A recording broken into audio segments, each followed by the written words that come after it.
Things of the Almighty, please.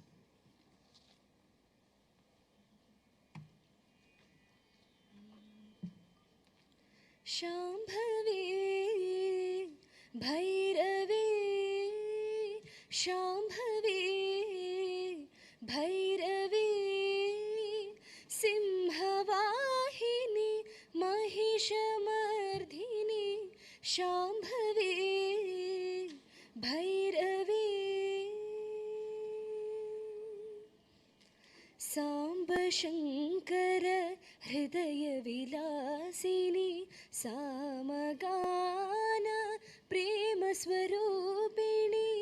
Samba Shankar हृदयविलासिनी सामगान प्रेमस्वरूपिणी सकलकलाशास्त्र निपुणनिरञ्जनी सकलकलाशास्त्र निपुणनिरञ्जनी सत्त्वमयी देवी तत्त्वमयी अम्बा शाम्भवी भैरवी चण्डमुण्डसुरभण्ड दैत्यादि संहारिणी रुण्डमुण्डसुममाल रुद्राक्षि भस्म त्रिशूलधारिणी जय जयकारिणी जगन्मोहिनी अम्मा जय जयकारिणि जगन्मोहिनी शारदा दासि मनोरञ्जनि निनिसददनि मदगामदानि स नीसगारि स सानिदा मग निनिसददनि मदगामदानि स नीसगारि स सानिदा मग ममग ददम निनिद सा मम मगद ददम निनिद सा मगद मनिद सा मगद मनिद सा Shambhavi Bhairavi Singhvahini महिषमर्धिनी Shambhavi Bhairavi Bhairavi Bhairavi Thank you. Thank you, Priya, for the wonderful song.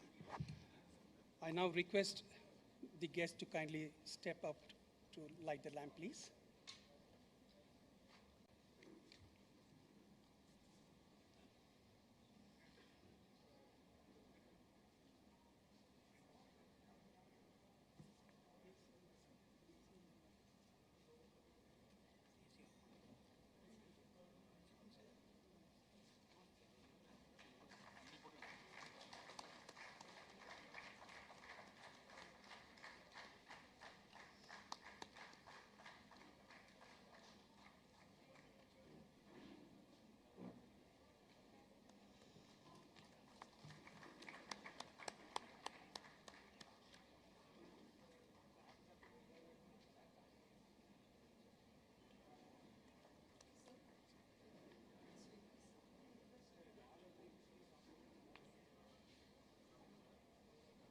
Mysuru Vibhaga to kindly deliver the welcome address, please.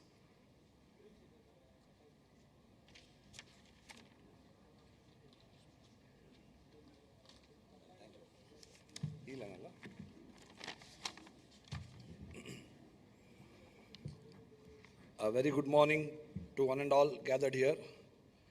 It's my pleasure to have you all here for TechBharat.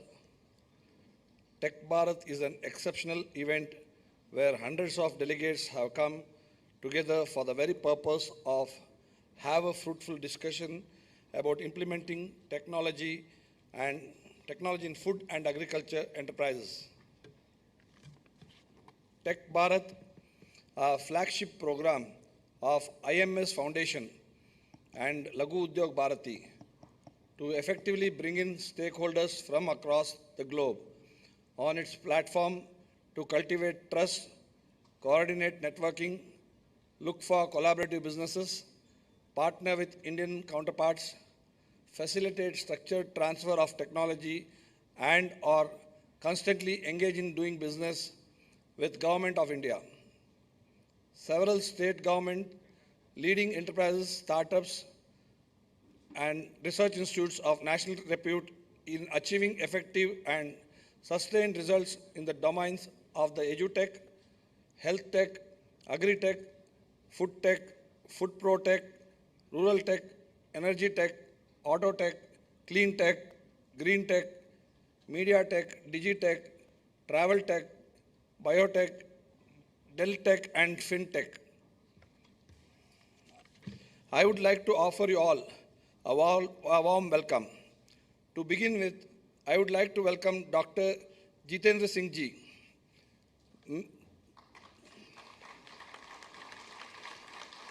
Minister of State for the Ministry of Science and Technology and Minister of State, Ministry of Earth, Science, and Minister of State for Prime Minister's Office, Personnel, Public Grievances and Pensions, Department of Atomic Energy, and Department of Space. It's our honor to have him with us today. I extend a warm welcome to Srimati Sridevi Annapurna Singh Ji, Director of CSIR, CFTRI. Thanks for her support and guidance and towards organizing this event. I also welcome all the guests, delegates, exhibitors, and all our LUB members and each and everyone present here. Thank you for joining us. Looking forward for a great, productive, and a thought-provoking day. Thank you. Thank you very much, sir, for introducing TechBharat to the audience and listing out various programs that this organization is involved in promoting business in the state. Before we start the program, we would like to honor our guests. I request Shri Mahesh Shenoy, President LUBK Mysuru Vibhaga, to kindly honor our chief guest, Dr. Jitendra Singh.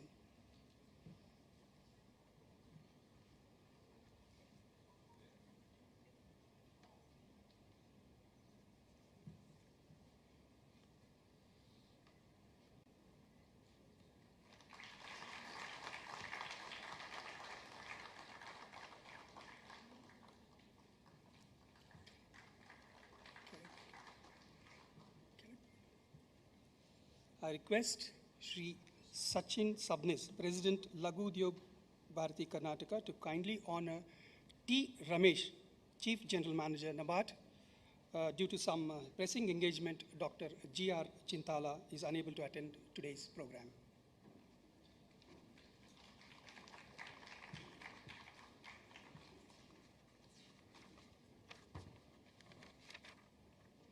I request Shri Rajappa, Secretary, LUBK Mysuru Vibhaga, to kindly honor Dr. Sridevi Annapurna Singh, Director, CSIR, CFTR, Mysuru.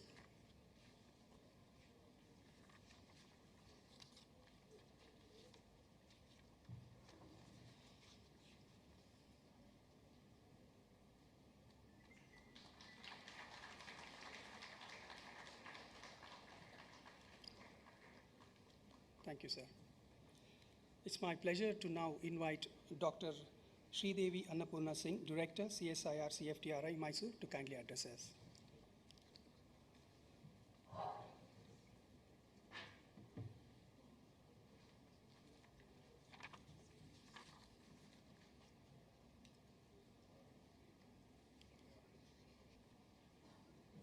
A very good morning to all. Dr. Jitendra Singh Ji, Honorable Minister of State, Independent Charge for Science and Technology and Earth Sciences, Minister of State for PMO, Personnel, Public Grievances and Pensions, Department of Atomic Energy and Department of Space, Vice President, CSIR. A hearty welcome to you, sir, to our campus today. Dr. Rajesh Kokle, Secretary, DSCR, DG CSCR and Secretary, DBT. All the distinguished guests today, invitees, delegates, colleagues, students, press and media, ladies and gentlemen. I wish you all a very, very sunny and good morning. Since the last few days, we have seen a lot of rains. Today has been a very warm day and it is very welcome. It is indeed a wonderful day for us, and we have the good fortune of having our Honorable Minister today with us, who is also the Vice President, CSCR, apart from his many other portfolios. It is a great honor for me, especially to welcome him to our institute on his maiden visit to CSER CFTRI, and we do hope to showcase our activities and look for directions to continue our service to our great nation. Sir, we are in Mysore since 1950, that is 71 years old, and we have been working in food science and technology since then. This institute was conceived primarily to address undernutrition problems of the country at that point in time, as well as to minimize the losses of post-harvest agri resources. And in the backdrop of World War II and Bengal famine, there was a dire need for such an institute to exist. And thanks to the generous donation on lease of this property of 147 acres by the Maharaja of Mysore, CSAR CFTRI was established in the state of Karnataka. Since then, many remarkable innovations as well as technologies have come out of this institute, and the food industry growth in the country especially has been concomitant with the research that has gone on at CSAR CFTRI. There have been many students who were trained in this particular institute and today are CEOs and occupy very big positions in the food industry. Apart from R&D and training, we also are the nodal referral laboratory for the country for FSSAI, and we do test port samples and custom samples and code samples also. We are also into skill development in a big way, and we are training a lot of farmers as well as self-help groups, especially women. We continue to do translational research to understand how many of our traditional foods with health claims are actually bringing about their effect in our body and ensuring that our diet can be the medicine and we don't need further medicine to take care of us. So today is the second day of this conclave, and we are going to be focusing more on technologies towards quality, safety, and we are going to be talking about business economy models, as well as there is a special session on women in Agri Tech and food processing technology. There is also a very special CXO roundtable discussion that has been planned for today. We are all aware that the processed food market is probably likely to reach more than 500 billion US dollars by 2025. And more consumers are actually dependent on processed foods today than ever before because of the paucity of time. And both women and men are going out to work. However, there is also a consumer demand that the food should be safe, it should have good sensory acceptability and excellent shelf life. So testing, quality, safety, packaging, supply chains, all of these will play a very important role. However, for them to succeed, we do need funding and we do need business people to actually identify the gaps in the market. So this conclave is going to bring all these stakeholders together to really understand the dynamics and come out with a proper program to see that India can succeed not only domestically in the food market but also globally. We have seen over the years and decades that major losses of agri-produce occur during storage and transport, probably due to, in some instances, bad infrastructure and the vagaries of weather. But more and more countries are actually making the laws very stringent for import and are insisting that contaminants, pesticides, additives all be at very, very low levels. So if we need to increase our exports of food, we need to take care of the specifications as per the importing countries' requirements. Finally, the quality of the final product is dependent on the quality of the raw material. If the raw material is damaged either due to chemical or microbial spoilage, then the product quality finally is adversely affected. To preserve the sensory quality and enhance the shelf life of processed foods, often many additives have been used over many decades now. we have seen that these additives over a long period of time, if they are consumed, then they could result in certain lifestyle related diseases. And therefore, the consumer are demanding more and more natural ingredients, but not compromising on the shelf life or the sensory quality.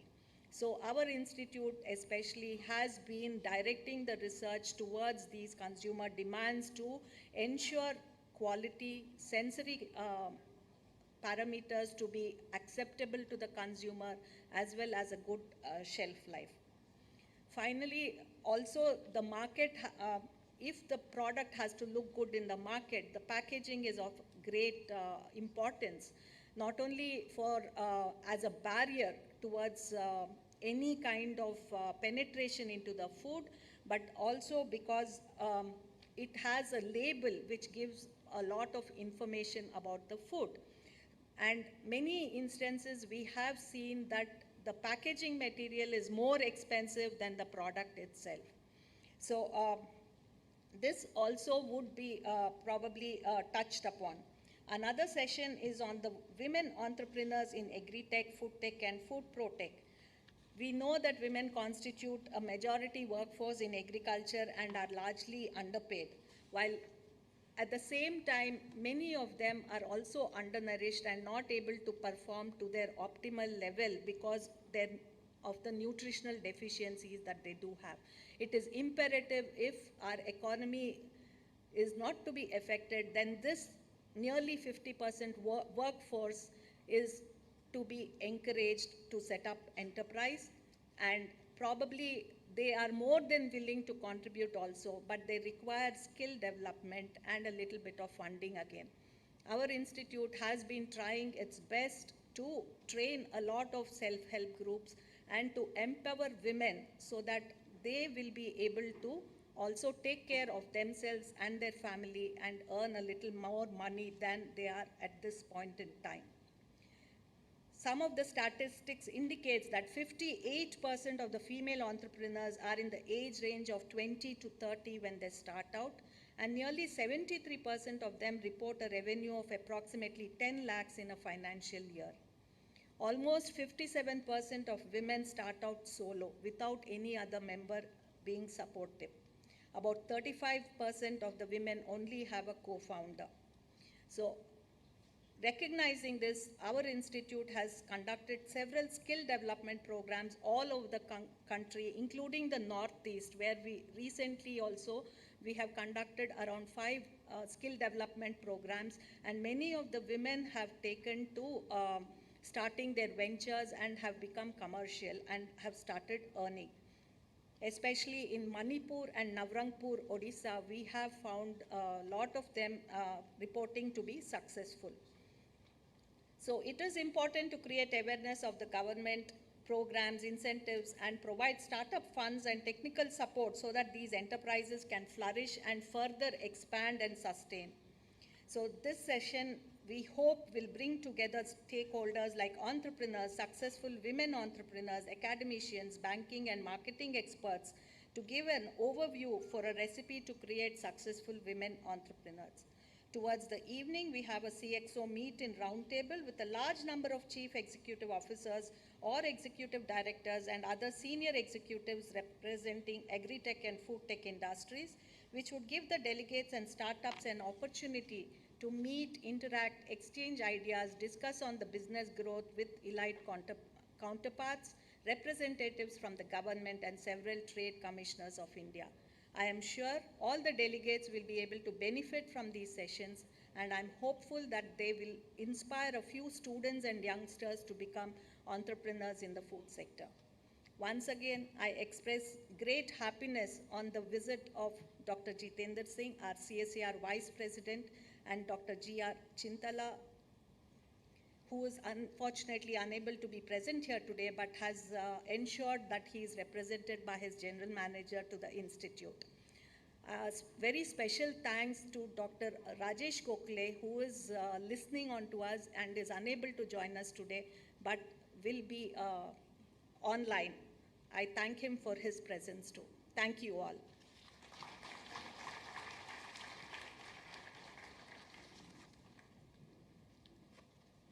Thanks a lot, madam, for showcasing CSIR CFTRI Mysuru to the audience and also listing out various R&D projects that this beautiful institute is involved in. It's my pleasure now to invite our chief guest, Dr. Jitendra Singh, Minister of State in charge for Ministry of Science and Technology and Ministry of Earth Sciences and Minister of State for Prime Minister's Office, Personnel, Public Grievances and Pensions, Department of Atomic Energy and Department of Space, Government of India, to kindly deliver the keynote address. Before, can I request Dr. Gokhale, who's listening to us, to kindly also address us?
So before that, I request our chief guest to kindly launch 3 products of, designed and developed by CSIR CFTRI, sir.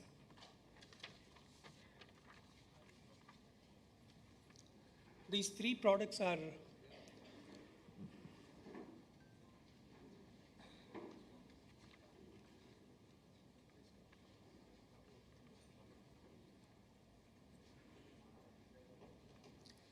These 3 products are pour over mini idli, ready to reconstitute product, offers great convenience and is a pour over product wherein idlis with sambar powder and are provided. Second one is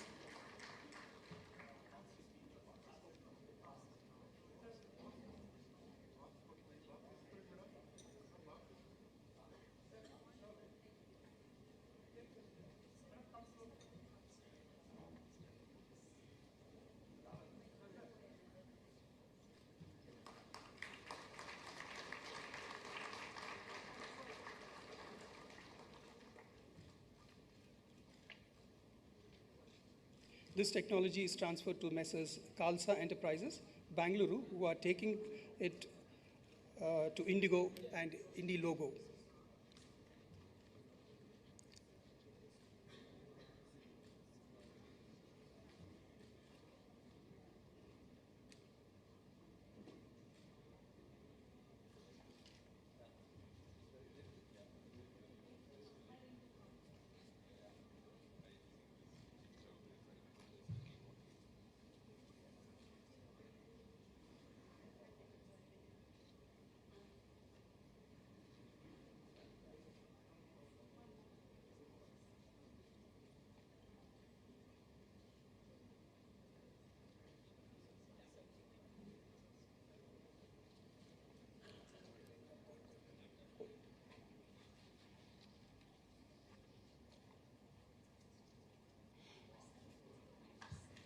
This is cold coffee. Cold coffee is a refreshing drink to suit every taste at any time of the day. It is enriched with the benefits of green coffee extracts, provides the richness of premium coffee, cooked chocolate and vanilla flavor. CFTRI has given the license to SLN Coffee, Kodugu, with the name La Vesta.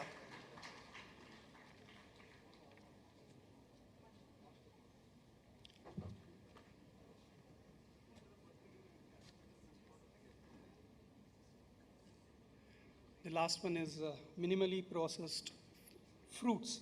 This offers convenience, freshness, retains nutrients, microbial safety, and extends shelf life 3 to 5 folds.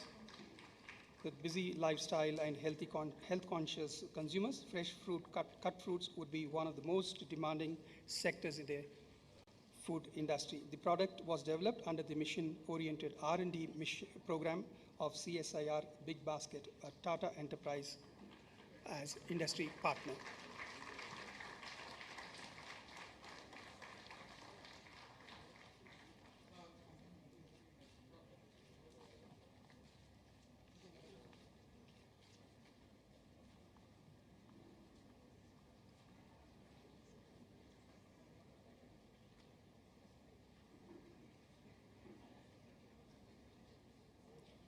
Can I request Dr.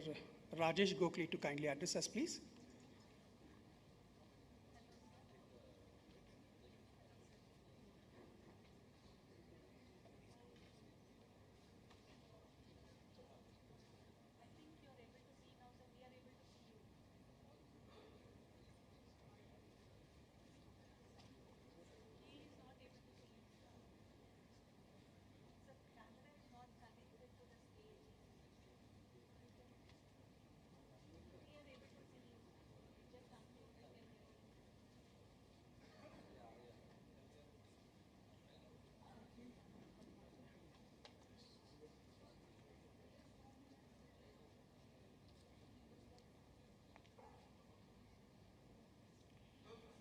Sorry, due to some disturbances technically, we are unable to connect Dr.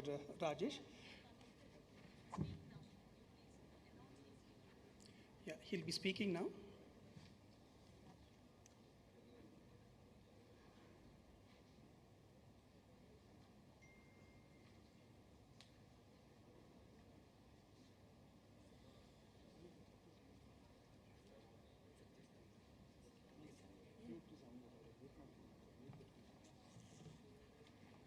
Sir, can you unmute your mic, sir, please? Can you unmute your mic, sir, please?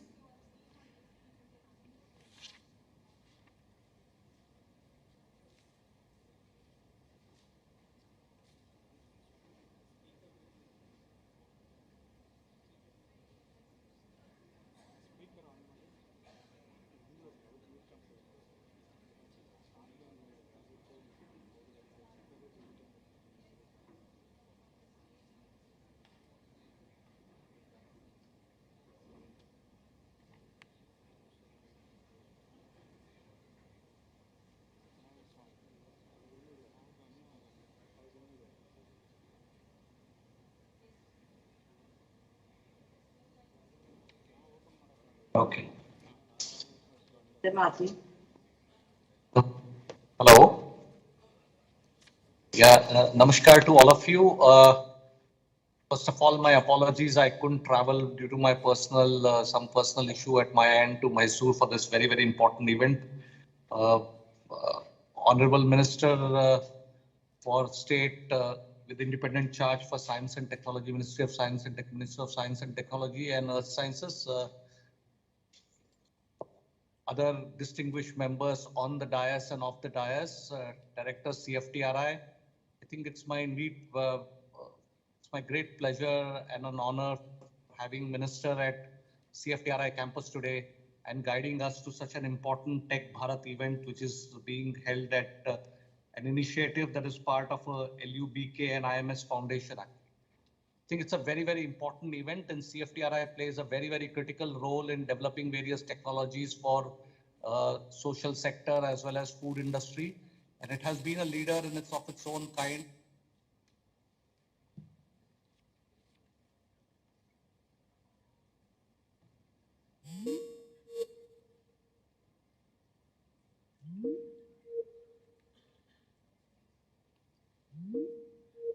And variety of. I look forward to seeing you there very soon. I will visit myself there and come and discuss variety of things probably next week onwards. But my heartiest congratulations to all of you for making this Tech Bharat event. And I think I wish you all the best. And I think since I cannot see you here right now. It's very hard for me to actually connect properly. But thank you very much. And sir, it's indeed a great honor. Thank you very much for presiding this function today. I think Dr. Sridevi Annapurna is there to actually take care of most of the activities and she'll guide you through. So thank you all for coming, and I think this is a wonderful event, a great initiative, and a very, very important activity for our country to look forward to as future, in future in terms of transforming India's food tech sector and agronomic landscape. And I think as you're aware that the government is also initiating variety of important transforming events that will actually change the course of how nutrition and how quality food tech and how actually the sustainable agriculture practices can be performed in this country. I'm sure all of these deliberations will happen there, and I would be very keen to know the outcome of this important meeting. Thank you again for all of you, and namaskar and my best wishes. Thank you. Bye. Thank you very much, sir, for joining us online. Now, it's my pleasure to call upon our chief guest, Dr. Jitendra Singh, to kindly address us, sir.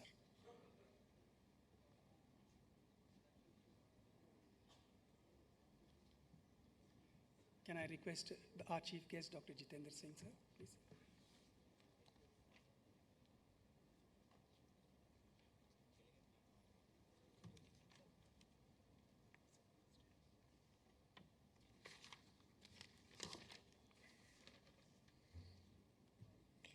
Good morning.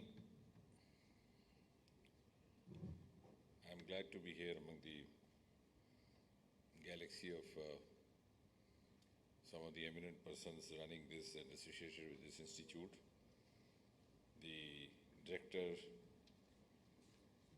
Dr. Sridevi Annapurna Singh, as the name indicates, represents the most composite mix of the Indian milieu, and I think best suited to be the director of an institute, the mandate of which, I'm not saying this just to compliment being a student of science, because the mandate of the institute is to develop the best of what is available across the country in the agriculture sector, the food sector, and I'm sure your name indicates, represents what you are delivering. Mr. Chenoy, I'm glad that Laghu Udyog has started operating in this part of the country also very actively. I was just asking him about his background, and I felt sadistically relieved to see that he has come out of Ganesh Bidi into the folds of Laghu Udyog. Because till few years ago, he was more popularly known as the man behind the Ganesh Bidi. So I think this is a different kind of reputation which also he would enjoy. But nevertheless, we need to have, and I've been always advocating this industry, academia, research partnership, because otherwise we are not able to move ahead for sustainable goals. I have to also congratulate the institute because you are entering into 72 years, or you're completing 72 years, and as the director was mentioning in her opening remarks that you began in 1950, soon in the aftermath of the Bengal famine. And when she was saying so, the thought that occurred to me is that every adversity is accompanied with a virtue. And I think one of the good things that Bengal famine did for us was, A, that it also made us realize the importance of being self-sufficient in the food sector. Because after the cyclone that happened in Bengal, the famine took over. And then there was an inquiry also conducted, the report of which was presented in the House of Commons because that was British rule. And there were also some insinuations that there was deliberate delay in the delivery of ration which used to come by ships from UK and the other places, from the European countries. And some also alleged that it was deliberately done. Others said that because of the Second World War coming to an end and the other everything getting disarrayed, this happened. But nevertheless, this also showed how heavily we were dependent on outside sources. And the other good thing that happened in the aftermath of Bengal famine, which you could note down in your next introductory speech, is in the medical sector, we got ORS, the oral rehydration solution. Because in the aftermath of Bengal famine, on the one hand, we were beset with the issue of starvation. On the other hand, an epidemic of gastroenteritis and cholera. And we didn't have the antibiotics at our disposal. The first antibiotic, called the penicillin, came only in 1948. The famine happened somewhere around 1944-45. When Tagore was on his sick bed, he died a very sad person, seeing all that, what was happening around him. And we didn't have antimicrobial, so the only treatment was hydration and giving rest to the person. And we didn't also have means of hydration. So in Dhaka, this was got to be known as Dhaka mixture, because the main affected city was Dhaka. So they would store tubs full of lukewarm water, put lots of salt into this, sodium chloride, lot of soda into this, and that mixture would be fed into the patient suffering from cholera. So it got to be known as Dhaka mixture, which later on actually acquired the name of oral rehydration solution. But what I'm trying to say is that it also reflects the Indian population's inherent resilience and capacity to adapt to the most adverse situations. The most recent of which was the COVID, the manner overnight we adjusted. So this we have been put to trial on time to time. But nevertheless, coming back to the subject that we are dealing with this morning, now that we are 72 years old, and I think this is also a subject which has been very close to my heart for the last few months, because this is one area of startup which is hugely unexplored. In spite of the fact that there's a huge impetus on startup movement, and Prime Minister spoke about it from the ramparts of Red Fort in 2015 when he gave a call for Startup India, Stand Up India. And next year, following year, we had a policy also in place. Now we are way ahead. We have more than about nearly 70,000 startups in India. Even in the space sector, which opened up only 1.5 years back, we have as many as 55 startups already registered. But in agriculture sector, because somehow it got into the minds of the common psyche that startup mostly was confined to the IT sector. So I think that is one, because we have to actually see why we are not able to progress in the manner in which others have. Because if you have to move forward, you have to look for Agri Tech startups. And Agri Tech startup is critical to India's future economy, because this is a hugely unexplored sector. But when you talk of startup, even in the common parlance, they think of something happening in the IT sector. And agriculture sector is still identified with the farmer of the 1950s, Do Bhiga Zameen, Mother India, like that. That picture is, so deeply entrenched in our minds because of some of the classics which were produced. But this is not the farmer of the yore or the farmer of the 50s. This is an agricultural technocrat. He sits before his computer, uses soil health card. He doesn't even have to plow field like the farmer in the past. He has drones. The drone goes there and simultaneously does the irrigation, does the pesticide, does the nutrient. 3 in 1, cost effective, time effective. So this is something which has to be propagated among the potential stakeholders, potential takers. We have, in the recent 1 year or so, tried to reach out to those who could do it, and we have met with a certain amount of success. And this is the agriculture sector, along with it, the dairy sector, which is again suffering from the same kind of past mindset. You think dairy sector only means milking the cow and selling it in the market. But it's a huge entrepreneurship. So I'm glad that in the recent 6 months, we have had about 2 youngsters who gave up their corporate job. They came from an engineering background. They were working in Bengaluru. And they started into the dairy sector as startups. So they're making much more than they were earning over there. And they were joined by another friend of theirs who was also based in Bengaluru, who was an MBA. So I asked him, what are you going to do? Because I do that for my own learning so that we prove on ourselves. So he said, no, with their technical background, if they are doing this, I can do the marketing part for them. So they have now formed a good threesome. Similarly, in the agri sector, we have two boys who gave up their B.Tech, they were both B.Tech, gave up their jobs in the corporate sector, and they have taken to this lavender cultivation, the aroma mission. But at that also, because they got motivated by when they saw somebody else doing it and earning much more. So that is why I said the sustainability comes only when you link it with livelihood. And the further extended sustainability comes when the livelihood shows a progressive rise in the graph. A youngster may not be motivated otherwise, but if you tell him you will get 10 times the salary, he will even be ready to wear a dhoti and sit.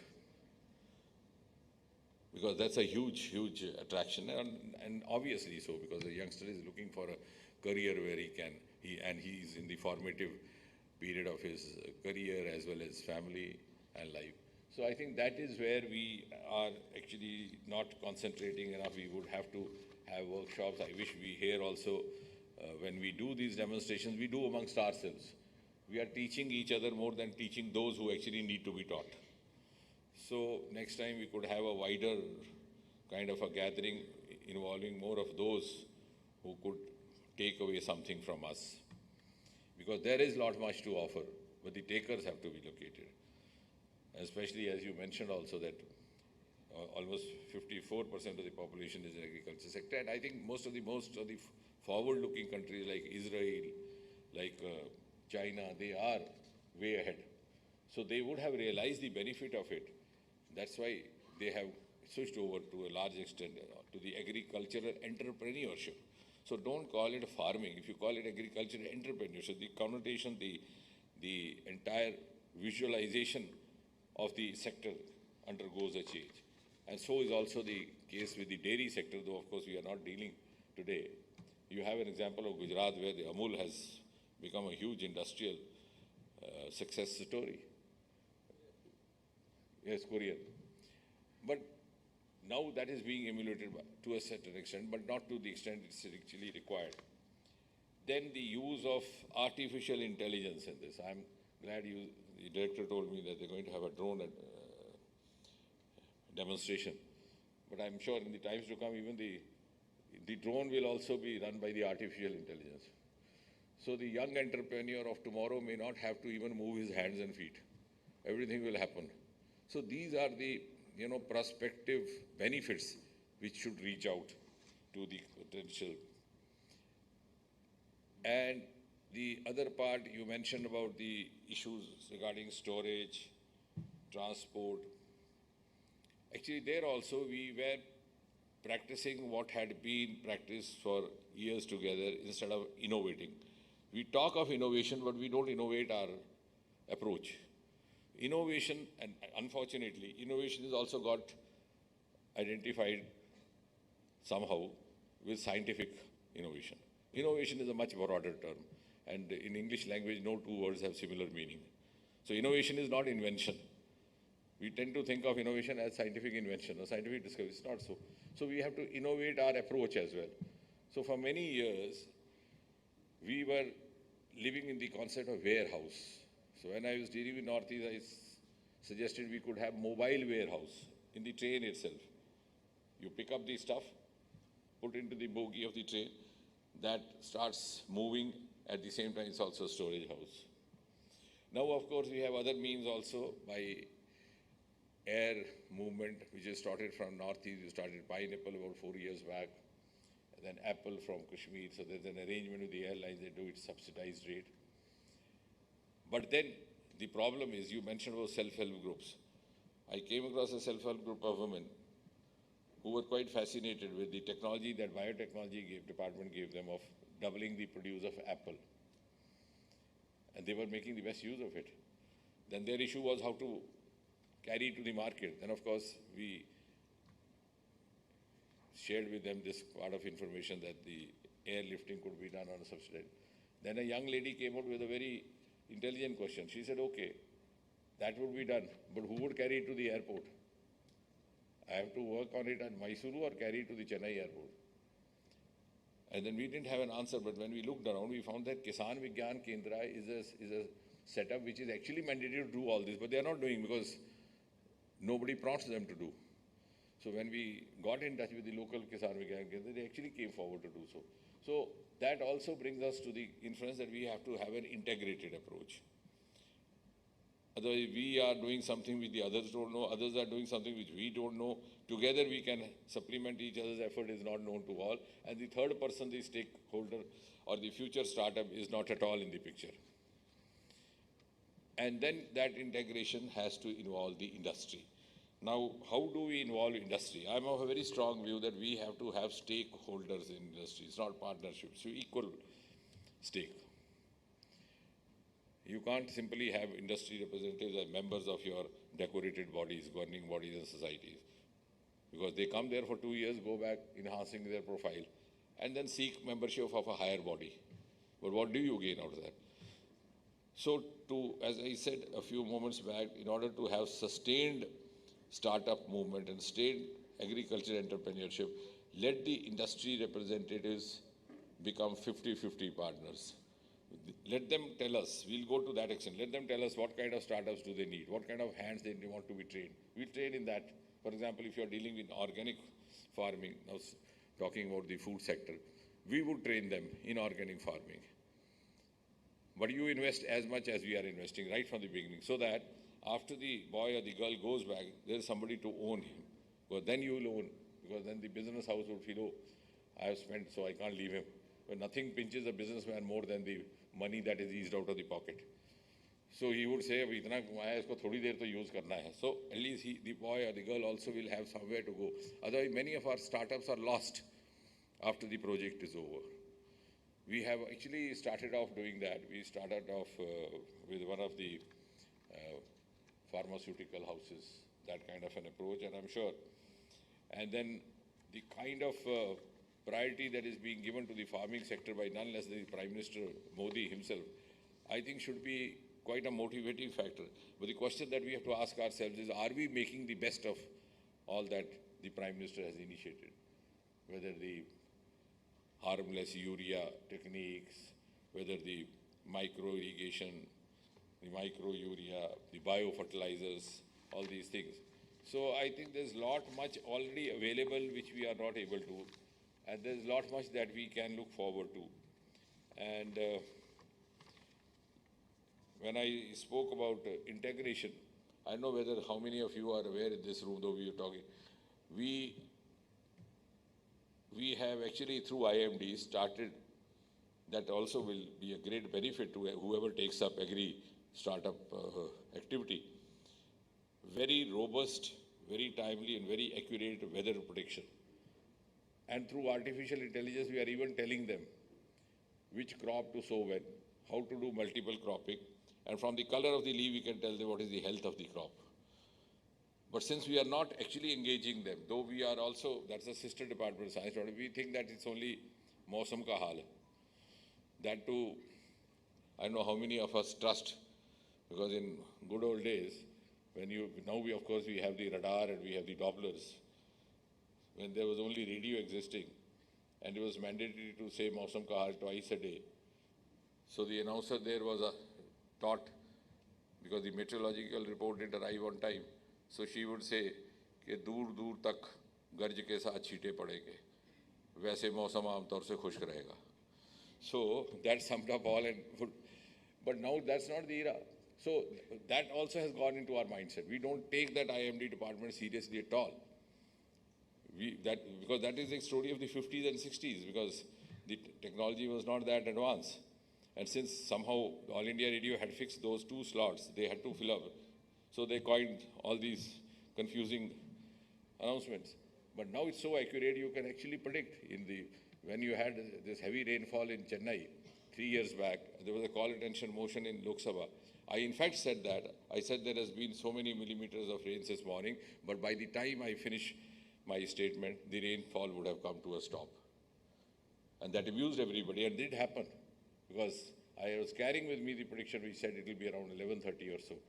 And I was supposed to speak during that half an hour. And that now facility we have actually extended to the farming sector. We are going through SMS, we are giving them WhatsApp. And do you know, we have even done outsourcing, crowd outsourcing. The first sector of crowd outsourcing is being done in the meteorological department for the benefit of the farmers, the other stakeholders who have a huge stake. You could yourself to take up your prediction from whatever source or your picture and load it for us. So I think that's why I'm saying in conferences like this, let's not confine ourselves only to ourselves.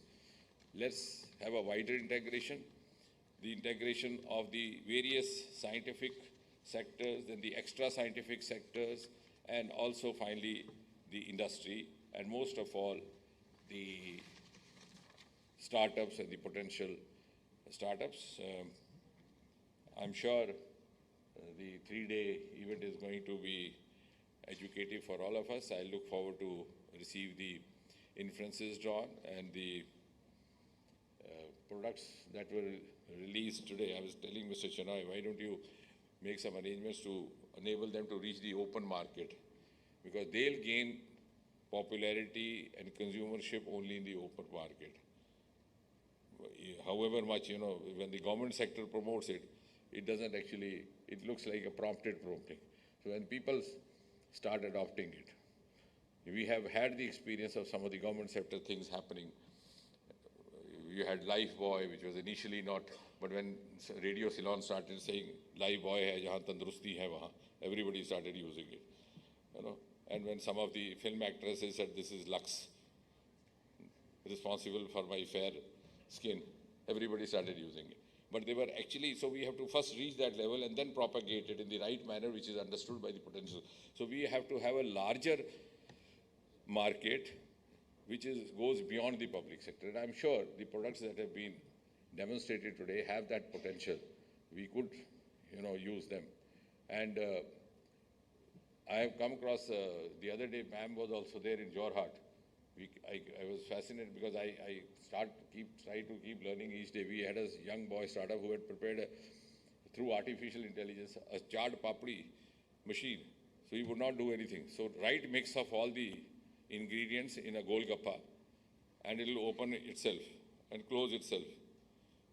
So these youngsters have that capacity tomorrow also to improve on these products by mere use of artificial intelligence. So I think we should extend our capacity, extend our pool of knowledge sharing, and also extend our reach of the market. And that, and I know that I leave for you to think about, you should have at least one brand for which this institute gets to be known. I mean, if you are dabbling in Northeast bhi ja rahe hain, South bhi ja rahe hain, then the Northeast has its own, at least one product which is identified with this will give you an identity. And I'm not saying this without evidence because I said I avoid talking without evidence. We have had even the government sector such examples. For example, we have Kendriya Bhandar, which also incidentally falls in the domain of DOPT, which is looked after with me. For years together, it sustained itself just because of Brook Bond tea. Because in the 60s, when it was formed, the Brook Bond tea was one of the very popular brands, and it was being sold at a subsidized rate through the supermarket, the super bazaars which became. And everybody would queue up to get Brook Bond tea from there. It's only later on, when the Brook Bond tea lost its charm, there were so many others, then I told them you have to have a new look now, which of course we have to do with the changing trends and changing evolution. But one brand we could work on, which could identify on this, whatever it be, whichever you think is more easily identifiable with the institute, also more easily identifiable with the region in which the institute is located, and also much more exclusive than other products being produced elsewhere. Because if you start, dabbling in organic farming, I bet you Sikkim is much ahead of you, because I've been going around. So you will just be duplicating to the half. Because I was in charge there in Sikkim when we got the Prime Minister there to declare Sikkim as the first organic state of the country. And later on, I myself wanted to, actually, I get passionately involved in each of these ventures. We held an exhibition at Pragati Maidan. And I got all those organic things. We had radish, mooli, 3 meter lambi. And all the Delhiites would just stand before that to look at it. They would not even cut it. So मैंने कहा वो राजकुमार ने कहा ना पैर नीचे ना रखिएगा, मैले हो जाएंगे. Everybody wanted to watch that movie. Nobody wanted to consume it. कि काटनी पड़ेगी वो पूरा दिन. So I don't think, let them do what they are doing and they are best at doing. Let us do something which is much more exclusive and which is not being replicated elsewhere, which will be replicated after we have done it. Since this institute has that potential, that's why I'm taking the liberty of saying so. But I'm sure even I'll go back wiser in the next hour or so. Thank you very much. Thank you very much, sir, for the very, very comprehensive address, and also dispelling the myth that startup is only meant for high-tech innovation. Rather, the same can be applied for agro and food processing sectors also, which is the need of the hour. And your last word, sir, the new generation has to get into the farming. Can I request Sri Rajappa, Laghu Udyog Bharati Mysore Vibhag, to kindly propose the vote of thanks and formally close the inaugural session, please. Namaste. On behalf of Laghu Udyog Bharati Karnataka chapter and IMS Foundation and CSIR CFTRI Mysore, may I thank each one of you for being the part of the event in spite of your extremely busy schedule and unexpected downpour. It is always a great privilege to see such a large gathering of state government officials from both central and state, industry captains, thought leaders, domain experts from food tech participating in the session. It is indeed a pleasant task for me to propose heartily vote of thanks to our chief guest, Honorable Dr. Jitendra Singh Ji, Minister for State for Ministry, Science and Technology, Ministry of Earth and Science, Minister of State for Prime Minister Office, Department of Atomic Energy and Department of Space. We are really proud of you, sir, as you took your precious time out to inaugurate TechBharat editions today. Thank you, sir. I thank Dr. Rajesh Gokhleji addressing us through virtual mode today. The TechBharat 2022, the flagship event jointly hosted by Laghu Udyog Bharati and IMS Foundation and CSR CFTRI Mysore, I am proud to say that along with the state government of India and government of Karnataka, several other institutions, we are associated with this event. Such events basically showcase the prowess of the state ability and capabilities to the outside world. This program usually build brand equity for faster growth of state economy. I would also like to sincerely thank our Srimati Dr. Sridevi Annapurna Singh Ji, Director, CSIR Central Food Technology Research Institute, Mysore, who stood like a rock behind Team Tech Bharat in hosting this 3-day event in this CFTR campus. Thank you, madam. I would also take this opportunity to assure that LUB Karnataka will continue to cooperate and partner with state government and central government and private sector and academia on improving all overall business environment in the state. We look forward to all stakeholder help and guidance in making this partnership fruitful for the benefit of the industry, overall economy of the nation. I thank Mahesh, the LUB President of Mysore Vibhag, all exhibitors who have put up your stall, distinguished members, participants and invitees. Once again, I thank each one of you present here. Thank you very much. Dhanyavad.